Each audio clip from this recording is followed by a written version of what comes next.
Chihab, je suis directeur général délégué d'une compagnie d'assurance marocaine qui est leader sur son secteur. Je m'occupe essentiellement du développement du marché des particuliers et des professionnels et la toute petite entreprise.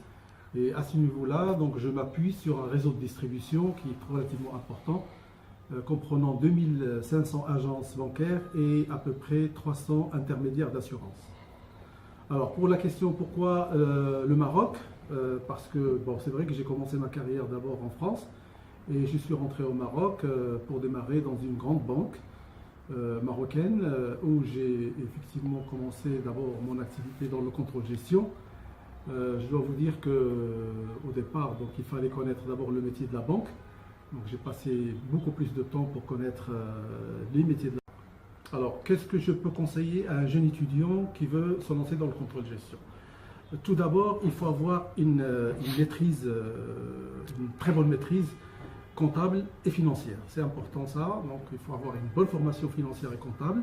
Ensuite, il faut avoir aussi quand même des atouts personnels, notamment il faut avoir des qualités d'esprit d'analyse, esprit aussi critique et avoir de la rigueur. C'est très important.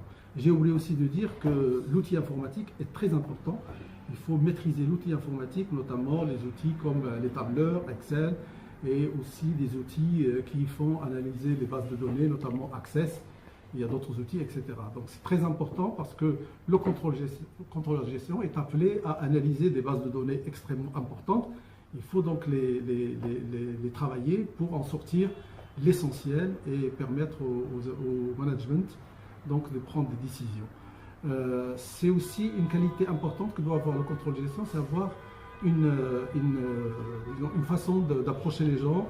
Il faut avoir un bon relationnel, un bon contact parce qu'il aura affaire à avoir des managers pour leur expliquer leurs écarts et avoir leur explication. Voilà, j'espère que c'était clair. Merci beaucoup.